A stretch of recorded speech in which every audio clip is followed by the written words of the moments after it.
हूं अंकुर और आप देख रहे हैं सत्यहिंदी.com। हमें खुशी इस बात की है कि आप हमारे सभी प्रोग्राम्स को पसंद कर रहे हैं और आपसे हमारा रिश्ता मजबूत हुआ है।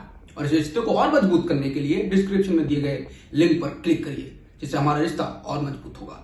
आइए अब एक नजर डाल लेते हैं अब तक की सुर्खियों पर। भारत में एक दिन में कोरोना संक्रमण के 67,708 नए मामले सामने आए हैं और 680 लोगों की मौत हुई है, जिसके साथ ही देश में कुल संक्रमितों का आंकड़ा 73,07,000 के पार हो गया है और मृतकों की संख्या 1,11,000 के पार हो चुकी है। फिलहाल एक्टिव मामले 8,12,000 से अधिक हैं। भारत में पिछले एक दिन में 11,36,000 से अधिक सैंपल्स की टेस्टिंग की गई है, जिसके साथ ही देश में कुल टेस्टिंग का आंकड़ा 9,12,00,000 के पार पहुँच गया है। भारत में अब कोरोना के मामलों का डबलिंग रेट यानी जितने दिनों में मामले दोगुने हो जाते हैं वो काफ़ी बढ़ गया है। ये अगस्त में जहां 25 दिन था तो अब बढ़कर 70 दिन हो गया है, यानी अब 70 दिनों में मामले दोगुने हो रहे हैं।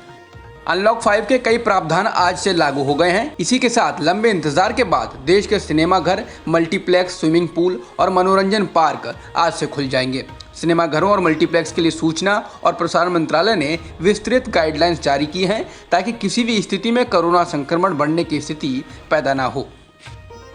देश में कोरोना वायरस का संकट बरकरार है और इस बीच आ रहे त्योहारों के कारण चिंता और भी बढ़ रही है। जल्द ही दुर्गा पूजा की शुरुआत होने वाली है। ऐसे में पश्चिम बंगाल को लेकर डॉक्टरों ने अपनी चिंताएं जाहिर की हैं। कोरोना संकट को लेकर काम कर रहे डॉक्टरों को डर है कि त्योहारों की वजह से बंगाल में कोरोना के मामलों में जबरदस्त उछाल आ सकता है।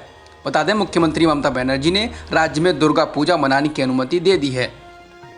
समाजवादी पार्टी के संस्थापक और उत्तर प्रदेश के पूर्व मुख्यमंत्री मुलायम सिंह यादव कोरोना पॉजिटिव पाए गए हैं। वह डॉक्टरों की निगरानी में हैं। समाजवादी पार्टी की ओर से बयान जारी कर इस बात की जानकारी दी गई है। कांग्रेस के वरिष्ठ नेता और राज्यसभा सांसद PL पुनिया कोरोना वायरस से संक्रमित हो चुके हैं, जिसके बाद उनको गाजियाबाद के एक अस्पताल में भर्ती कराया गया है। अस्पताल का कहना है कि हाल ही में वो छत्तीसगढ़ के दौरे पर गए थे, जहां से वापस आने के बाद जब टेस्ट कराया तो पॉजिटिव आया है। महाराष्ट्र में एक दिन में 10,552 कोरोना संक्रमण के मामले दर्ज किए गए हैं और 158 लोगों की मौत हुई है, जिसके साथ ही राज्य में कुल संक्रमितों का आंकड़ा 15,54,000 के पार हो गया है और मृतकों की संख्या 40,859 हो चुकी है।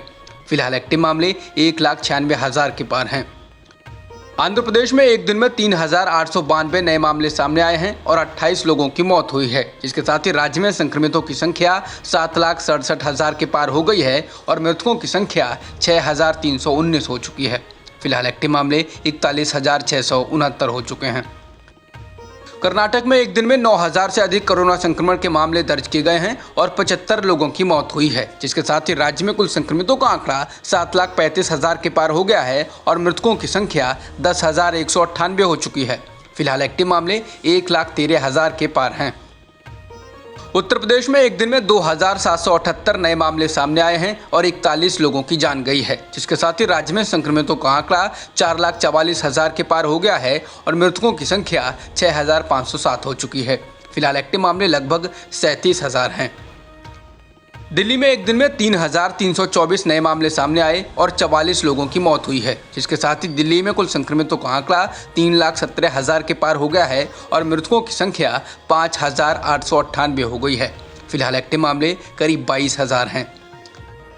केरल में एक दिन में 6,244 नए मामले सामने आए हैं और 9,792 लोग इसी टाइम में ठीक भी हुए हैं, जिससे राज्य में एक्टिव मामले करीब 94,000 हो गए हैं। जॉन्स हॉपकिंस यूनिवर्सिटी के अनुसार दुनिया में कोरोना संक्रमितों का आंकड़ा 3,84,00,000 के पार हो गया है और मृतकों की संख्या 10,91,000 के पार हो चुकी है। वहीं वर्ल्डोमीटर्स वेबसाइट के मुताबिक दुनिया में अब तक 2,91,00,000 लोग ठीक भी हो चुके हैं। अमेरिकी चुनाव प्रचार में उतर चुके ट्रंप ने कहा कि अमेरिका में उनके नेतृत्व में इस साल के अंत से पहले कोरोना की वैक्सीन बना ली जाएगी। ट्रंप ने कहा कि वो चीन के वायरस को आराम से हरा देंगे और महामारी को समाप्त करेंगे, जिससे अर्थव्यवस्था को एक बार फिर से ऊंचाइयों पर ले जाया जा सके। जॉन्स हॉपकिंस यूनिवर्सिटी के अनुसार अमेरिका में संक्रमितों की संख्या 79,16,000 के पार हो गई है और मृतकों की संख्या 2,16,000 से ज्यादा हो चुकी है। इसके अलावा ब्राजील में कुल संक्रमितों का आंकड़ा 51,40,000 के पार हो गया है और मृतकों की संख्या 1,51,000 के करीब है। अब तक की खबरों में इतना ही। बाकी खबरों के लिए बने रहिए सत्यहिंदी.com के साथ।